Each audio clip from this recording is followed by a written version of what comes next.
राधे राधे आप सभी को। Good afternoon. स्वागत करती हूँ मैं आप सभी का अपने चैनल पे। आज हम देखेंगे वन लाइनर के कुछ क्वेश्चन जो मिक्स रहेंगे यूपी टीजीटी पीजीटी बीपीएससी और फिर जहाँ हिंदी है उससे संबंधित प्रश्न बनते हैं हर जगह के लिए। तो ये क्लास आपके लिए बहुत उपयोगी होगी।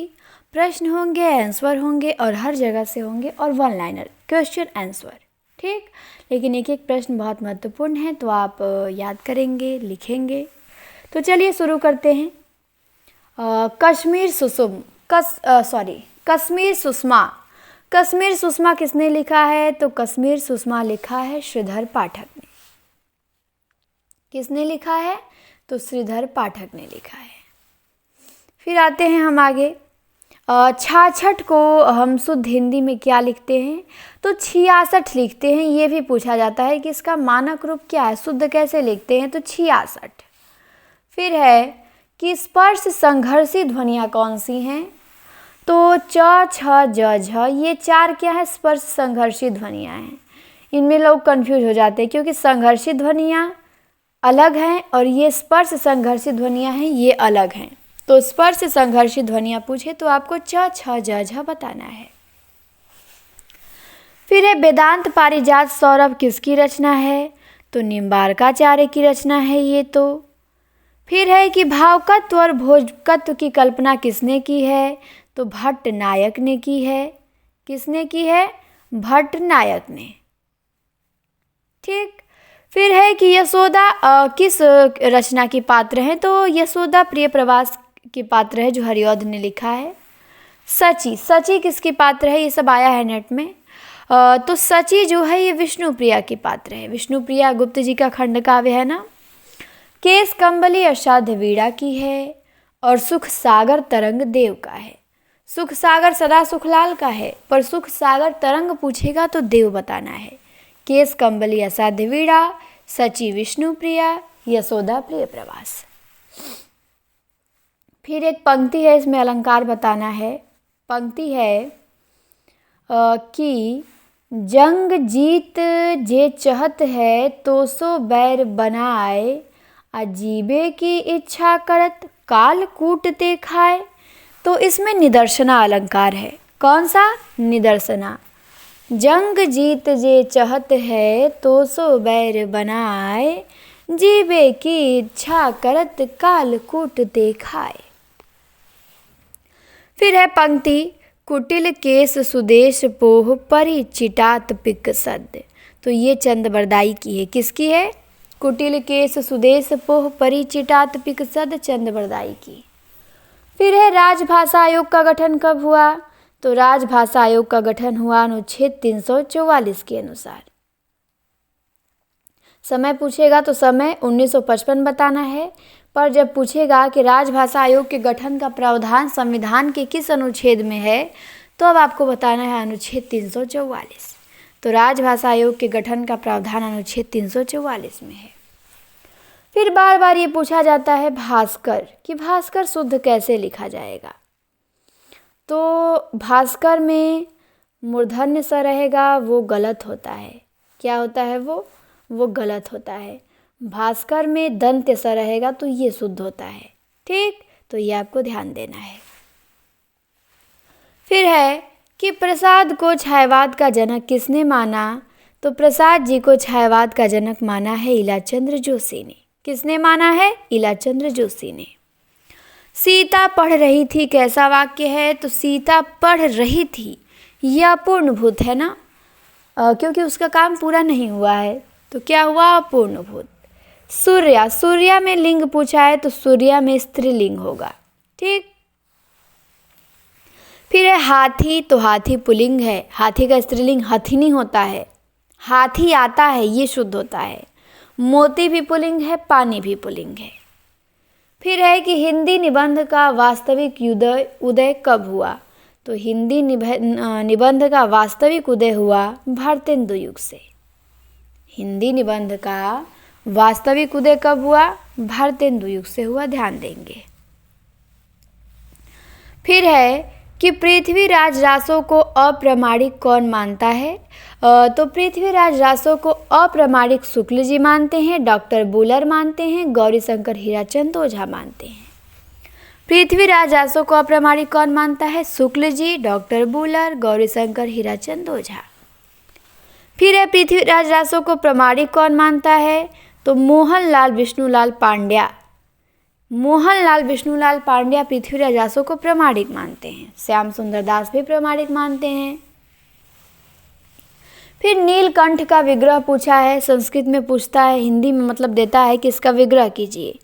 तो इसका विग्रह होगा नीलः कंठः यस्य सः। आया हुआ है पेपर में, आप देख सकते हैं इसे। तो आपको याद होना चाहिए कि नीलकंठ का विग्रह होता है नीलः कंठः यस्य सः। फिर है महाकाल, बूंद और समुद्र, मानस का हंस, खंजर नयन, ये सब उपन्यास हैं क्रम से अमृतलाल नागर के। महाकाल, बूंद और समुद्र, मानस का हंस, खंजर नयन। फिर है कि उतना वह सूरज है, इस पे कौन सा पुरस्कार मिला है? तो इस पे साहित्य अकादमी मिला है। मैंने कहा पुरस्कार आपको याद होने चाहिए। तो उतना वह सूरज है पे साहित्य अकादमी पुरस्कार मिला है भारत भूषण अग्रवाल को। उतना वह सूरज है पे साहित्य अकादमी पुरस्कार भारत भूषण अग्रवाल। फिर है किसने सुझाव दिया कि महाप्राण वर्णों के बदले अल्प प्राण वर्णों के चिन्ह लगाकर काम चलाया जाए? तो श्रीनिवास दास ने ये सुझाव दिया था कि महाप्राण वर्णों के बदले अल्प प्राण वर्णों के चिन्ह लगा के काम चलाया जाए। कौन? श्रीनिवास दास। फिर है अनुभाव के कितने भेद होते हैं? अनुभाव के 4 भेद होते हैं। कितने? 4। अनामिका। अनामिका एक लेखिका है जिनको टोकरी में दिगंत उर्फ थेरी घाता पे पुरस्कार मिला था। तो पूछता है कब मिला था? इनको 2020 में मिला था। ठीक, अनामिका को। इयोन ग्रंथ के लेखक कौन है? तो इयोन ग्रंथ है प्लेटो का। किसका है? इयोन। प्लेटो ने लिखा है इयोन। नागरी प्रचारणी पत्रिका कैसी थी? तो नागरी प्रचारणी पत्रिका थी साप्ताहिक। कैसी थी? साप्ताहिक पत्रिका थी। ये 1896 में निकलती थी। फिर पूछेगा सुसुप्ति का विलोम बताइए। Most important question. सुसुप्ति का विलोम होता है जागरण। आ चुका है पेपर में। सुसुप्ति का विलोम जागरण। कृष्णा सोबती को साहित्य अकादमी किस पे मिला है? तो जिंदगी नामा पे मिला है। ये नेट में भी इनकी रचना लगी है। तो कृष्णा सोबती को साहित्य अकादमी जिंदगी नामा इनका उपन्यास है, इसी पे मिला है। फिर है अगला कि द्वंद्वात्मक भौतिक विकासवाद किस काव्यधारा का आधार है? तो द्वंद्वात्मक भौतिक विकासवाद ये प्रगतिवाद का आधार है। किस काव्यधारा का? प्रगतिवाद का। फिर आते हैं अगले प्रश्न पे। वह आदमी जो कल आया था आज भी आया है, इसमें कौन सा उपवाक्य है? तो इसमें विशेषण उपवाक्य है। वह आदमी जो कल आया था आज भी आया है। फिर उपवाक्य होते हैं ना, संज्ञा उपवाक्य, विशेषण उपवाक्य, क्रिया विशेषण उपवाक्य। उपवाक्य के 5 प्रकार होते हैं। तो उपवाक्य पे भी मेरी एक वीडियो मिल जाएगी आप लोगों को। मतलब मैंने बता दिया है पहले क्या उपवाक्य पहचानने का ट्रिक, तो आप देख सकते हैं उसे जाके। तो वह आदमी जो कल आया था आज भी आया है, इसमें विशेषण उपवाक्य है। ठीक। फिर है कि कर से तुलसीदास भी कैसे मानस नाद। ये पंक्ति किसकी है? तो मैथिली शरण गुप्त की है। करते तुलसीदास भी कैसे मानस नाद, महावीर का यदि उन्हें मिलता नहीं प्रसाद। फिर है कि ये यूपी टीजीटी में आया था कि निराला की बादल राग कविता का संबंध है। तो इसका संबंध प्रकृति के सौंदर्य से है। निराला की जो बादल राग कविता है, इसका संबंध प्रकृति के सौंदर्य से। फिर है कि इस करुण कलित हृदय में अब विकल रागिनी बजती। ये पंक्ति प्रसाद जी की है आंसू से। फिर है अवांछित संवाद मुहावरे का अर्थ क्या होगा? तो अवांछित संवाद मुहावरे का अर्थ होगा सिर खाना। ये भी आ चुका है एग्जाम में। अवांछित संवाद मुहावरे का अर्थ सिर खाना। फिर है कठपुतली में समास। तो कठपुतली में संबंध तत्पुरुष होगा ना, काठ की पुतली। तो संबंध तत्पुरुष। फिर है कि वाक्य में जिस शब्द से क्रिया के संबंध का बोधक हो वहाँ कौन सा कारण होता है? वाक्य में जिस शब्द से क्रिया के संबंध का बोध हो वहाँ करण कारक होता है। बहुत लोग संबंध लगा देंगे, पर क्रिया के संबंध का बोध होता है करण कारक से। ठीक, तो वाक्य में जिस शब्द से क्रिया के संबंध का बोध हो वहाँ कौन सा कारक होता है? करण। फिर है अगला कि बनन में बागन में बगरो बसंत है। इसमें लक्षणा शब्द शक्ति है। बनन में बागन में बगरो बसंत है में लक्षणा शब्द शक्ति। फिर है मनहु उमंगी अंग अंग छवि छलके। ये भी पेपर में आया है, शायद 21 में ही आया था। मनहु उमंगी अंग अंग छवि छलके, इसमें व्यंजना शब्द शक्ति है। शब्द शक्ति आपको तैयार होना चाहिए। मनहु उमंगी अंग अंग छवि छलके। फिर ये पुस्तक पढ़ी जाती है, इसमें कौन सा वाच्य है? तो पुस्तक पढ़ी जाती है में कर्मवाच्य है। कैसा वाच्य है? कर्मवाच्य। फिर है प्रभा सुशील कन्या है। इसमें सुशील क्या है? तो प्रभा सुशील कन्या है, यहाँ पे विशेष से विशेषण है। विशेषण होता है, एक विधेय विशेषण होता है, एक विशेष से विशेषण। ठीक, तो जब विशेषण पहले आ जाए तो वहाँ विशेष से विशेषण होता है, और जहाँ विशेषण बाद में आए वहाँ विधेय विशेषण होता है। तो प्रभा सुशील कन्या है। कैसी कन्या है? तो कन्या की विशेषता है कि सुशील है, तो यहाँ पे विशेष से विशेषण हो जाएगा। फिर जैसे है मेरा लड़का आलसी है, तो मेरा लड़का आलसी है में विधेय विशेषण हो जाएगा। ठीक, क्योंकि आलसी जो विशेषण है सबसे अंत में आ रहा है तो विधेय विशेषण है, लेकिन यहाँ पे सुशील कन्या से पहले ही आ गया है तो यहाँ पे विशेष से विशेषण हो जाएगा। फिर है प्लवग। प्लवग शब्द का अर्थ क्या होता है? तो प्लवग शब्द का अर्थ होता है बंदर। क्या होता है? बंदर। नमा स्वस्ति स्वधा के योग से कौन सी विभक्ति होती है? चतुर्थी। उकार बहुला बोली मानी जाती है अवधि। अवधि क्या है? उकार बहुला। विसर्ग का प्रयोग किन शब्दों में नहीं होता है? तो विसर्ग का प्रयोग संकर शब्दों में नहीं होता है। विसर्ग का प्रयोग किन शब्दों में नहीं होता है? संकर शब्दों में। ताम्रचूड़ किसका पर्याय है? ताम्रचूड़ मुर्गा का है। ठीक, फिर है माधव विलास के लेखक कौन हैं? तो माधव विलास के लेखक हैं लल्लू लाल। कौन है? लल्लू लाल। फिर है किस पाश्चात्य विचारक ने कला और सहजानुभूति को अभिन्न माना है? तो बेनेडिक्टा क्रोचे ने कला और सहजानुभूति को अभिन्न माना है क्रोचे ने। फिर भावकत्व और भोजकत्व व्यापार की कल्पना किसने की है? तो भावकत्व और भोजकत्व व्यापार की कल्पना भट्ट नायक ने की है। फिर है अमीय झरते चहुओर सो नयन ताप हरिलेत, राधा जी के बदन अस चंद उदित के ही हेत। तो इसमें कौन सा अलंकार है?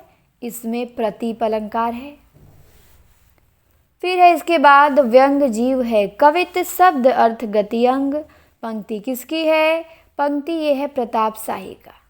व्यंग जीव है कवित शब्द अर्थ गति अंग प्रताप शाही। फिर है अगला प्रश्न हमारा कि तुलसी, बिहारी, मतीराम और वृंद आदि के कवियों की 7 सतसइयों का संकलन सतसई सप्तक में हुआ है। इसके संकलनकर्ता कौन है? तो इसके संकलनकर्ता हैं श्याम सुंदर दास। तुलसी, बिहारी, मतीराम, वृंद आदि कवियों की 7 सतसइयों का संकलन सतसई सप्तक में हुआ है। इसके संकलनकर्ता श्याम सुंदर दास हैं। फिर है कि बिहारी का और भूषण का, मतीराम का, देव का क्रम लगाने के लिए आता है। तो बिहारी का जो समय है 1595 है। क्या है? 1595 ईस्वी।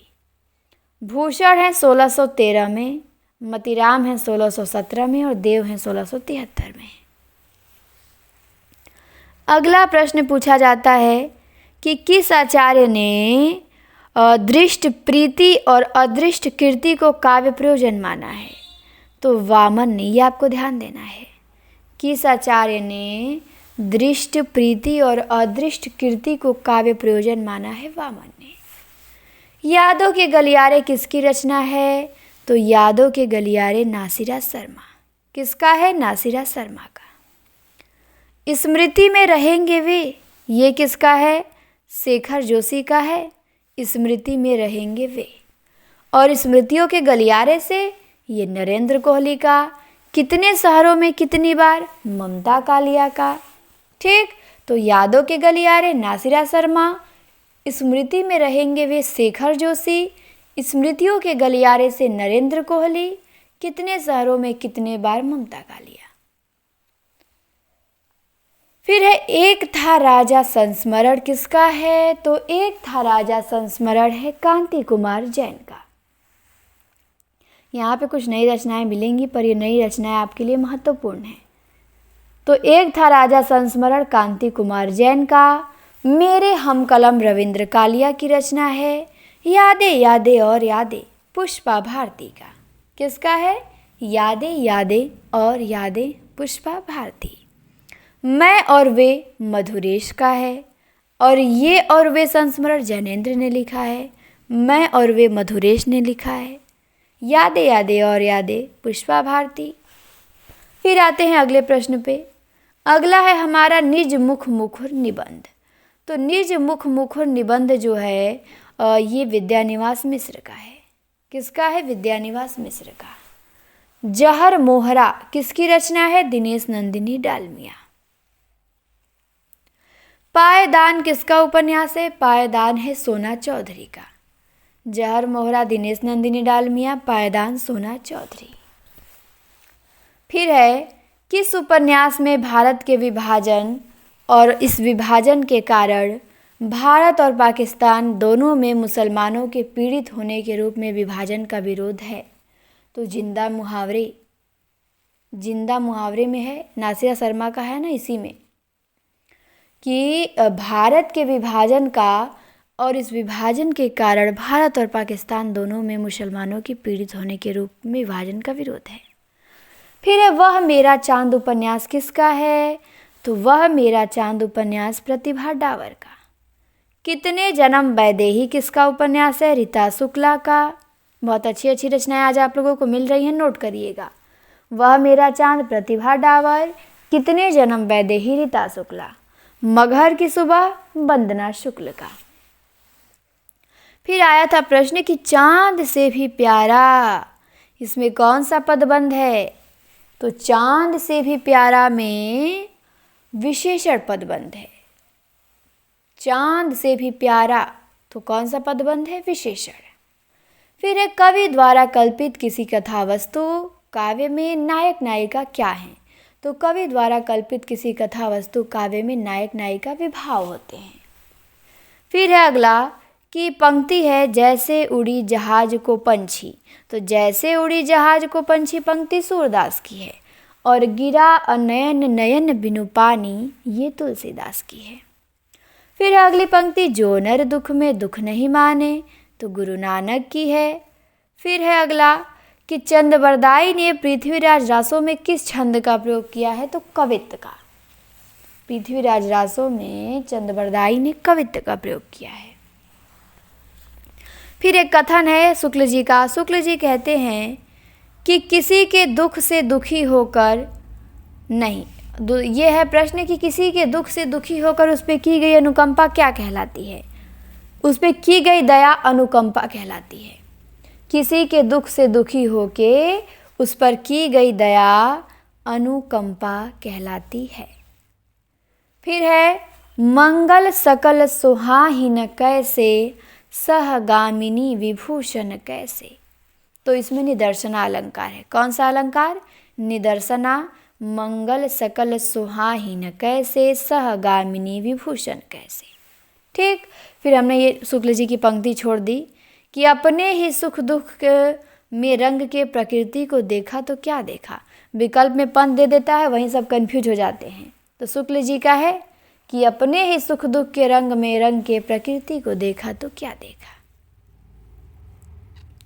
फिर अगला प्रश्न है कि घमंड तथा डाह की अधिकता से युक्त माया एवं कपट से भरपूर अहंकारी, अस्थिर, अत्यंत क्रोधी एवं आत्म प्रशंसक स्वभाव को न त्याग सकने वाला नायक क्या कहलाता है? तो उसको हम कहते हैं धीरोधत्त नायक। क्या कहते हैं? धीरोधत्त। ठीक, जो नायक बिल्कुल घमंड से भरा हुआ हो उसे हम क्या कहेंगे? धीरोधत्त कहेंगे। फिर है हमारा अगला कि यात्रा और संस्मरण की विधाओं को मिलाकर नई परिकल्पना किसकी दी है? तो यात्रा और संस्मरण की विधाओं को मिलाते हैं तो एक बनता है यात्रा संस्मरण, जो यात्रा वृतांत भी होता है और संस्मरण भी होता है, दोनों होता है। ठीक, तो अब हम यहीं पे ब्रेक करेंगे, अगला पेज हम देखेंगे अगली क्लास में। तो उम्मीद करते हैं क्वेश्चन आपको अच्छे लगे होंगे। सारे क्वेश्चन पेपर में आए हुए हैं या टेस्ट पेपर्स के हैं, नोट्स से हैं, प्रैक्टिस सेटों से छाटे गए हैं।